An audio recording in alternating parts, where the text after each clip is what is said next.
There are always days when I wake up 30 minutes before work and I'm like, oh my God, there's no milk in my fridge. I use quick commerce app. I generally use Blinkit.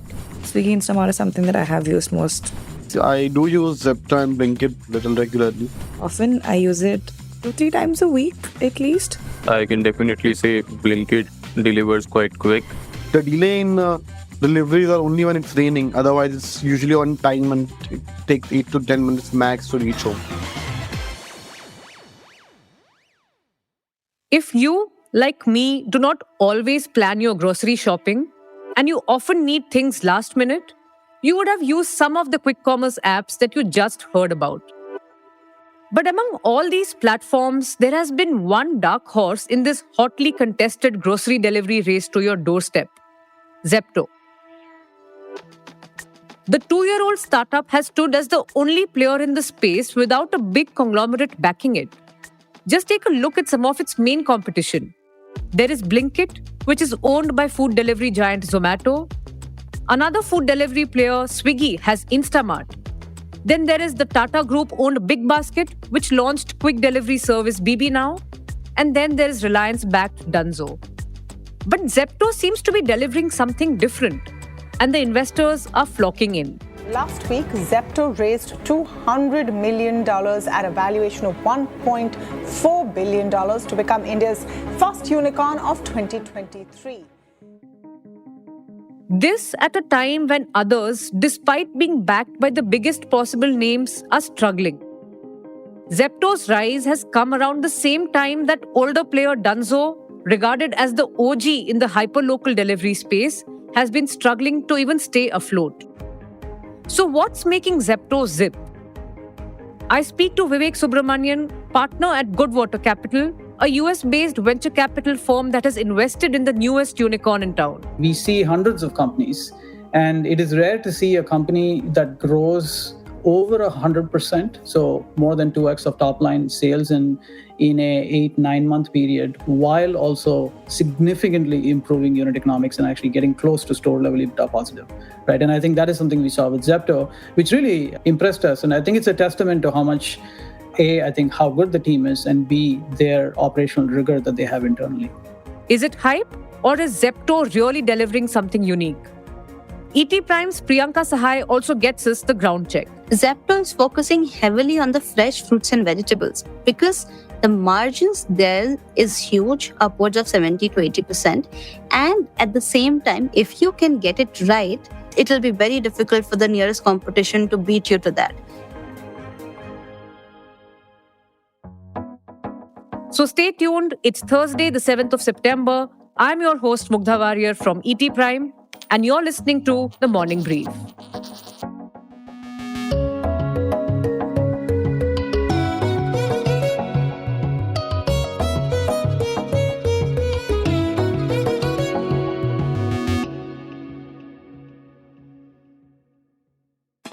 In 2021, Zepto, which initially started as Kirana Cart, shook up the grocery delivery space that was dominated by the likes of Big Basket and Blinkit, which was then known as Grofers. Zepto came in and promised 10-minute deliveries, thus kicking off the quick commerce wars. In fact, incumbents such as Big Basket were also forced to start offering deliveries in just 15 to 20 minutes to catch up. Grofers also transitioned into Blinkit to offer 10-minute deliveries. These players rushed to set up their dark stores, which are essentially micro warehouses, at prime locations around large gated societies and dense residential areas. Of course, the quick commerce fad soon died down given the intense cash burn and the funding crunch. Most players increased the delivery times, brought in delivery fees, and also rationalized on the number of dark stores. In the middle of all this, the one player that many industry members assumed would exhaust its resources soon was Zepto, which had raised around $400 million before the latest funding round came in. Started by two Stanford dropouts, Adit Palecha and Kaivalya Vora, who at the time were just 19 years old, Zepto had raised funding from big investors such as Y Combinator and Nexus Venture Partners, among others. But the space quickly saw bigger players stepping in and pumping in huge amounts of money. For example, by the end of 2021, Swiggy had announced that it would invest $700 million in its express grocery delivery business, Instamart. To make things more difficult, the markets also turned. The funding winter had set in since early 2022, though Zepto did manage to snag a $200 million funding round in May last year that helped it fight off the bigger players. In the meantime, Zepto had also held talks with Swiggy, Zomato, and even the Tatas for a possible merger, though the discussions never materialized. Then in recent months, the downfall of Reliance and Google-backed Dunzo became the big talking point in the sector, giving enough fodder to skeptics who called out the unsustainability of the quick delivery business model. But then, 2 weeks ago, Zepto announced that it had raised $200 million in funding at a valuation of $1.4 billion, making it the only unicorn of 2023 so far. This in a year when much bigger startups have had to face a valuation markdown. How did it manage this feat? But before that, let's take a look at who the new backers of the 2-year-old startup are. There is US-based investment firm Stepstone Group, which led the round and also marked its first direct investment in an Indian company. There is another new investor, Goodwater Capital, a consumer-focused venture capital firm based in California, which has also backed global quick commerce players such as Turkish firm Getir and Vi in the United States. Zepto's existing investors like Nexus Venture Partners and Gladebrook Capital also joined in the round. Interestingly, Stepstone, which led the round, is a limited partner in some of the venture capital firms that have backed Zepto itself, like Nexus Venture Partners and Goodwater Capital. So what attracted these global investors to Zepto in the midst of this intense competition and the still very nascent market for quick grocery deliveries in India? I asked Vivek Subramanian of Goodwater Capital.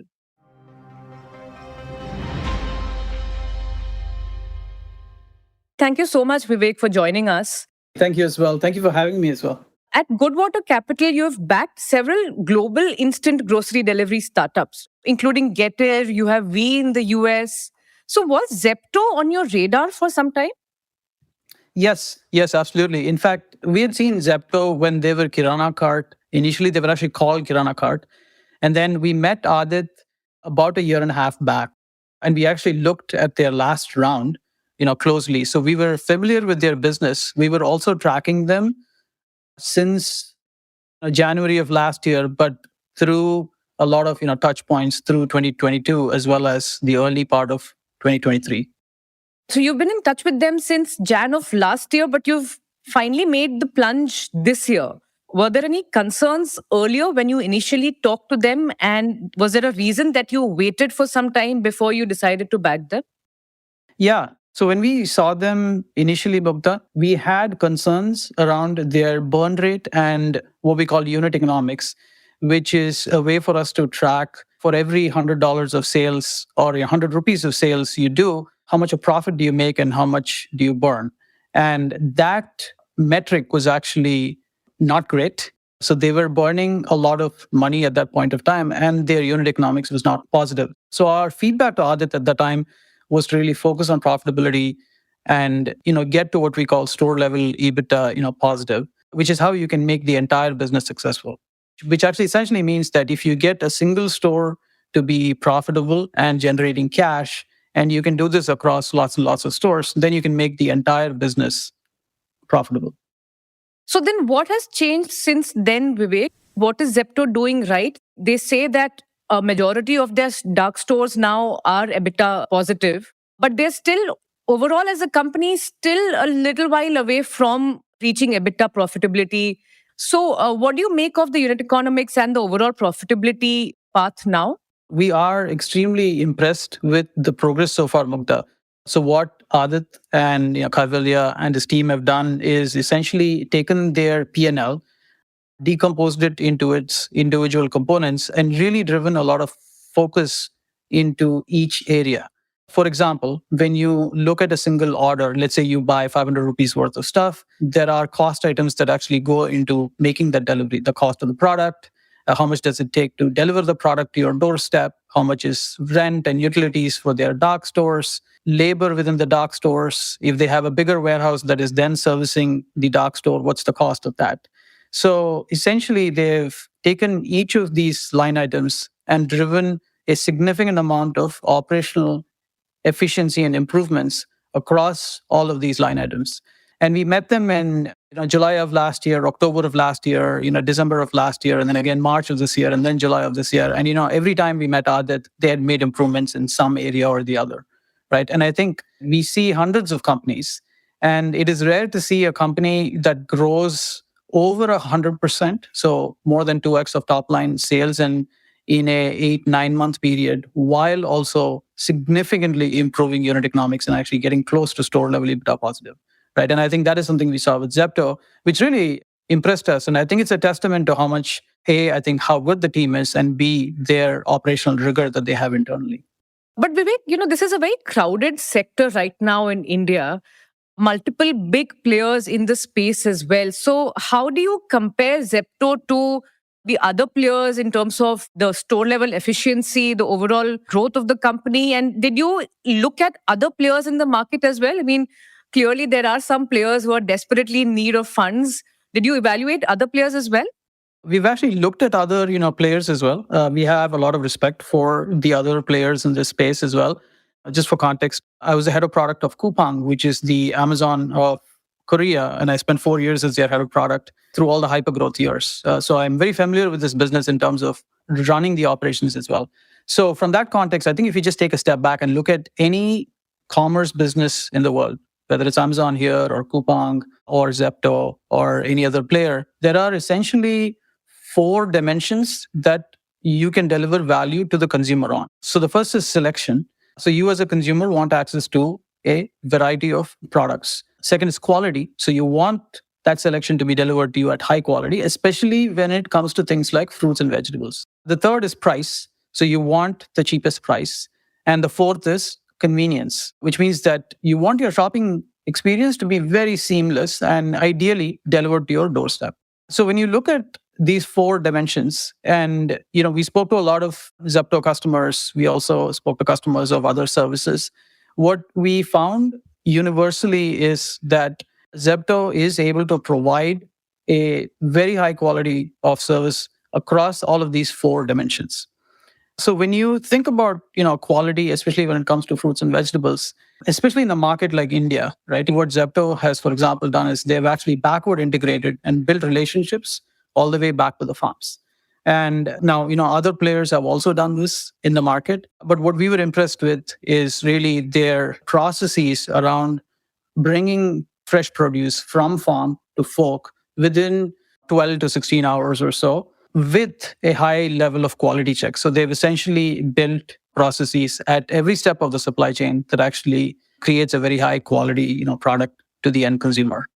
But Vivek, is their profitability goal going to be sustainable for them? And do you think it'll be a trade-off for market share? Because right now, like I said, there are players in the market who have a bigger market share. I understand from some industry analysts that, say, a Blinkit or a Swiggy Instamart, they have around 30 to 34% market share, while Zepto is still a little behind, though it's growing fast, but it still has around 20-23% market share.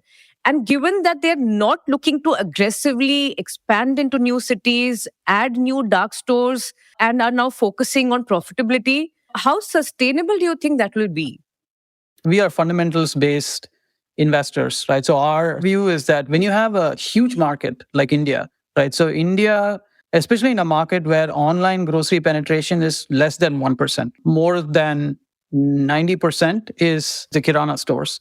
So we have a long way to go in that you can have multiple players who actually win this market. I think that's one point. The second is to build a long-term sustainable business, you have to fundamentally build a business with deep operational rigor and the processes that can also scale. So I think just burning money and trying to get customers by running promotions or discounts, it's a very short-term approach.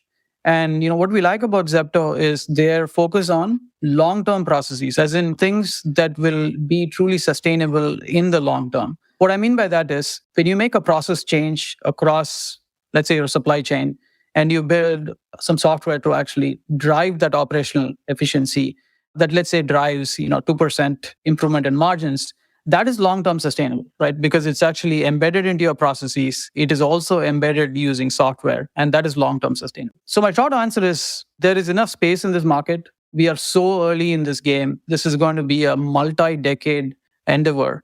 And I think the ones who actually build a great business are the ones who are actually going to succeed. Okay, so you're not too worried about where Zepto stands currently vis-a-vis other players right now? Not at all. Like I said, we're so early in the market, less than 1% market penetration. This game is just getting started. But Vivek, how do you look at the overall quick commerce and e-grocery market in India? We have one reference point, which is Blinkit, because it publishes quarterly numbers through Zomato. Mhm. And over the past few quarters, their active monthly users have stagnated. Their AOV hasn't really spiked too much. It's been a very nominal spike.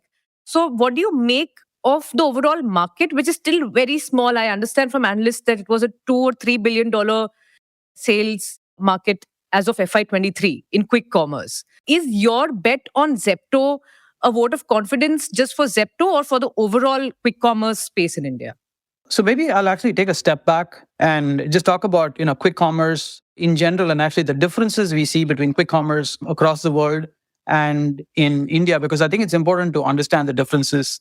So when you look at, quick commerce across the world, and we are investors in Getir and, familiar with other types of these businesses as well, most of them are actually trying to disrupt the convenience store, right? So if you look at the US, 85% of grocery is via big supermarkets. There's a small segment that's basically the convenience store, where you have a small selection of products at a higher price, and the consumer is actually trading off a higher price and small selection for the sake of convenience to just walk across and get it, or in the case of the quick commerce players in the US, to get it delivered to you within 10 minutes or so. And most of these businesses fundamentally don't do things like fresh produce, for example. They also struggle with unit economics because the average order values are small, because the selection is small and it's not the primary grocery source for me as a consumer. And to add to that, cost of delivery is actually higher because cost of labor is higher and so on.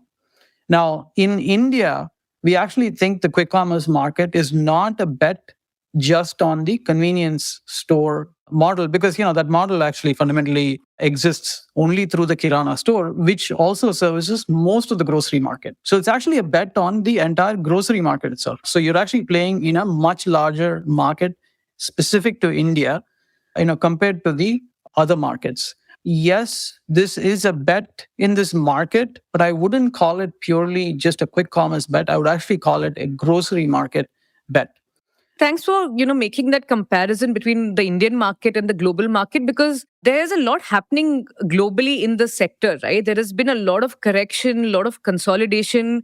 Even for Getir, which is your company, it is one of the players which is still going strong, but has seen valuation reset. Instacart is going for an IPO with a valuation reset. A lot is happening globally.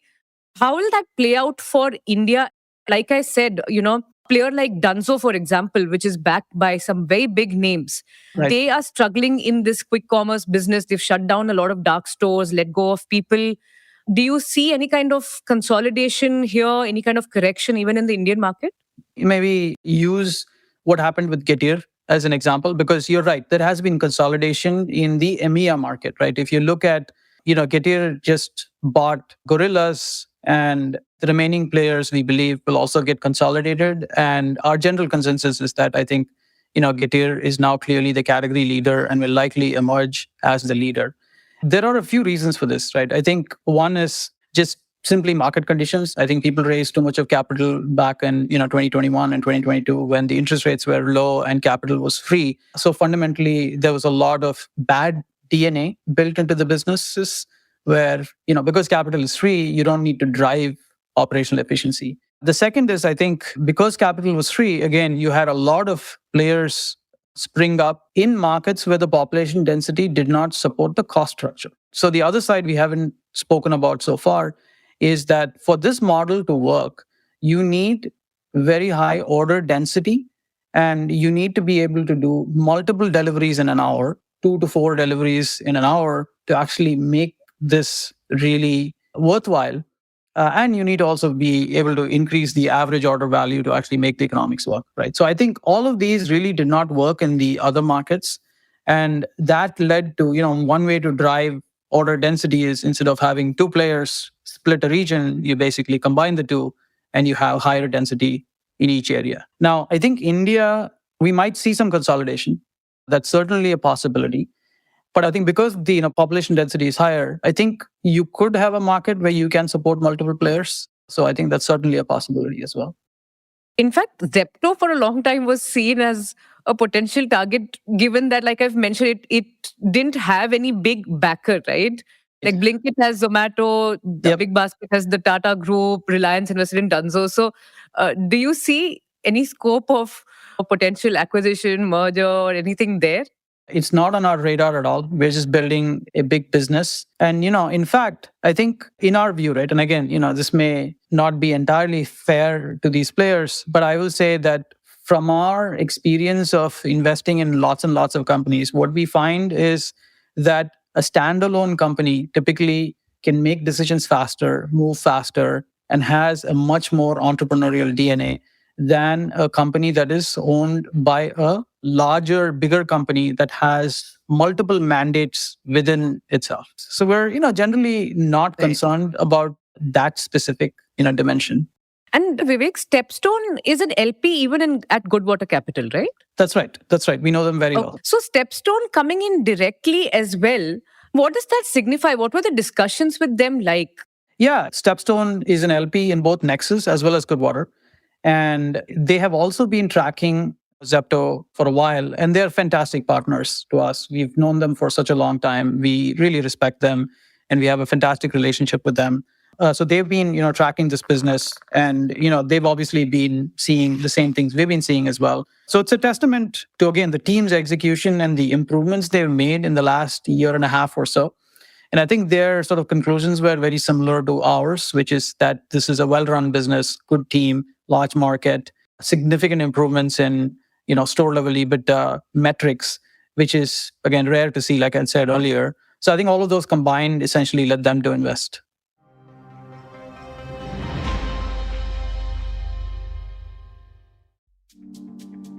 As Vivek highlights, his bet on Zepto is based on the startup's execution. Zepto CEO Adit Palicha, in a press statement, also said that they were succeeding because the execution was strong. But let's not forget that while Zepto says that a majority of its over 200 dark stores have hit EBITDA profitability, the company is still bleeding money, and it is still at least a year away from becoming EBITDA positive. However, Zepto has been continuously improving its economics. In a recent investor pitch that Zepto had made a few months back, it claimed that it had nearly halved its cash burn in a matter of 6 to 7 months, and that the overall cost per order had come down to around 100 rupees, while the company claimed that the number was much higher for other players. At the same time, Zepto says it has managed to grow its sales significantly, and the company now says that it is likely to achieve $1 billion in annualized sales within the next few quarters. I discussed with my colleague Priyanka Sahai on how the company has managed to turn things around. Priyanka, thanks for joining in. And you've been tracking Zepto for the past 2 years closely.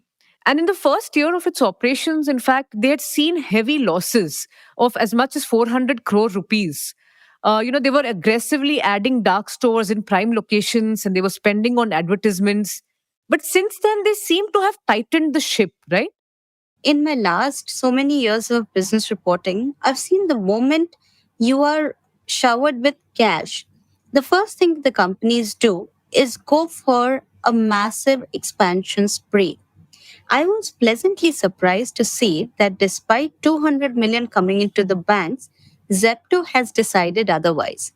They're not going aggressive with its expansion strategy. Instead, what they told me is that they will be going deeper into the existing areas in the existing markets that they're already operating. So they do not have any expansion plans in terms of getting into newer cities, trying newer geographies. Nothing as aggressive as that.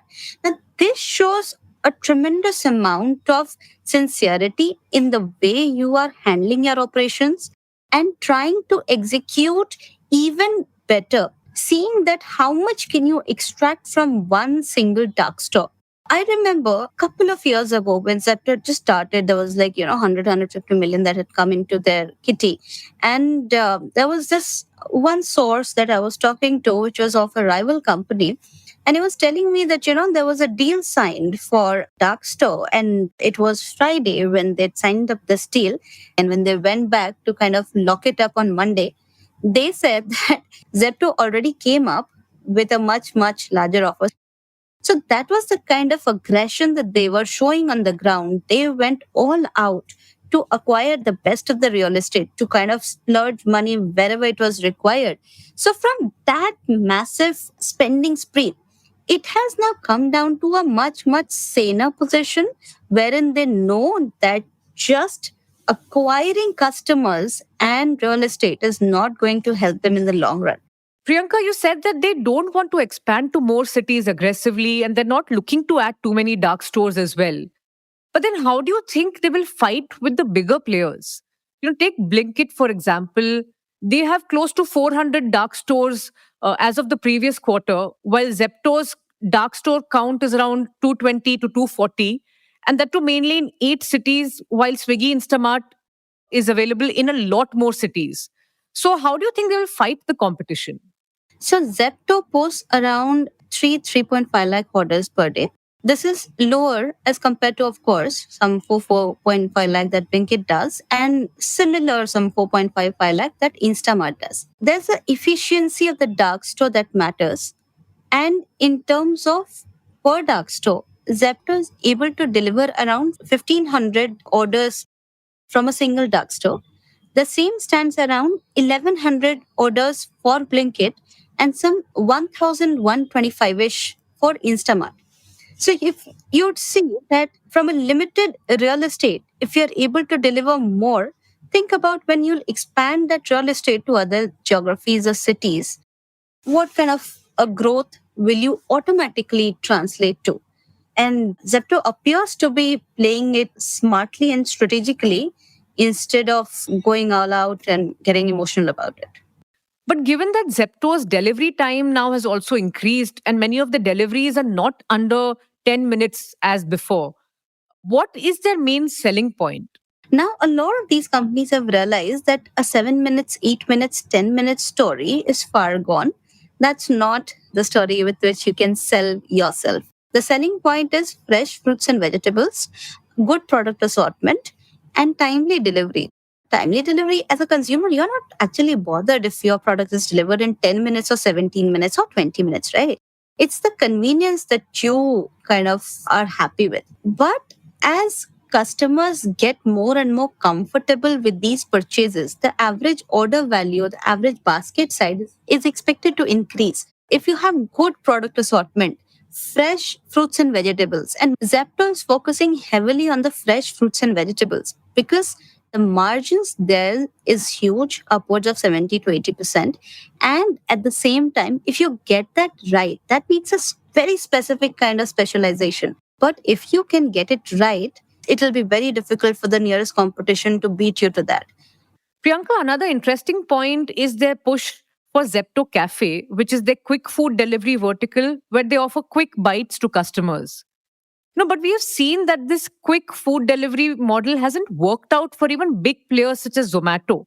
So what's cooking at Zepto Cafe? These are some very interesting investments the company's done. And in our story also we've mentioned some 20-25 lakh is what each cafe, the cost of setting up these kitchens. These cafes, if you would notice, the menu for these cafe or the offers that these cafes are having for the customers, they've gone and done some cherry picking of things that you and I often buy from Swiggy and Zomato and some of these platforms. So say like a biryani or noodles or Chinese or Asian, the most prominent stuff, very common stuff, snacks, samosa, vada pav.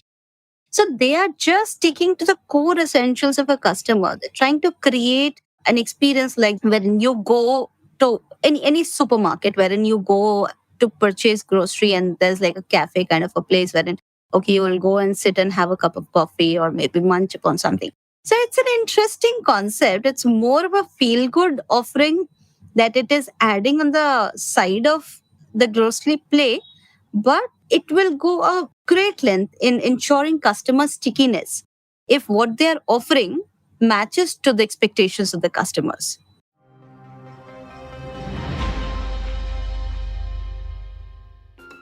Zepto's fundraise and valuation jump is a bright spot in an otherwise bleak year for startups. It has also given a boost to the quick commerce story in India, which many thought was an anomaly of the easy money period of 2021. And the question mark over the high cash burn model of quick commerce also seems to be fading as players like Zepto, Blinkit, Swiggy, and others are inching closer towards profitable growth. Zepto also has ambitious plans to go public by 2025. But the journey will not be easy. The e-grocery sector has seen increasing competition even from offline players, stagnation of the customer base in just the top few cities, and constant churn among delivery partners and warehouse workers who have often protested against any change in pay structures. Will Zepto be able to deliver on its promise to its investors and leave competition behind? Well, the race has just begun. That's all in this episode. I'm Mugdha Warrior and you're listening to The Morning Brief. The episode was produced by Sumit Pandey and the sound designed by Rajas Nair. Executive producers are Anupriya Nair, Anirban Chaudhary and Arijit Burman. We hope you like this episode. Do share and subscribe to the podcast. A new episode of the Morning Brief podcast drops every Tuesday, Thursday and Friday, and it streams on Amazon Prime Music, JioSaavn, Spotify, Apple and Google Podcasts, and of course on ET's own audio platform, ET Play. Thank you and have a great day ahead. All clips used in this episode belong to the respective owners. Credits are mentioned in the description.